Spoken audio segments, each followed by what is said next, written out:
In the kingdom of wealth, there was a king whom everyone envied. He wore the finest silk, lived in a palace of glass, and adorned his wrists with the most magnificent bracelets the world had ever seen. Solid, glowing gold, encrusted with diamonds. The people cheered as he passed. They whispered, "Look at his success! Look at his freedom!" But inside the palace, the king lived in silent agony. Those were not bracelets, they were handcuffs. The gold was so heavy he could barely lift his hands to eat. Every luxury he added to his life, a bigger throne, a faster chariot, made the chains thicker.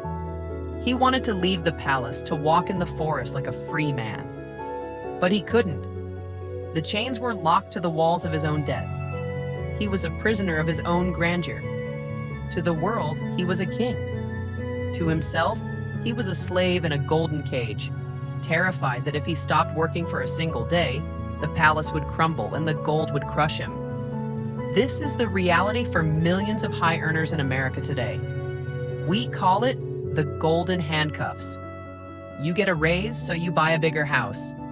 You get a bonus, so you lease a luxury SUV. You think you're winning, but you're just increasing the weight of your chains. This is lifestyle creep. When your spending rises at the same rate as your income, you are never truly wealthy. You are just a higher class slave. You can't quit the job you hate because the mortgage, the car payments, and the private school fees own your soul. True wealth is not about what you show, it's about what you keep.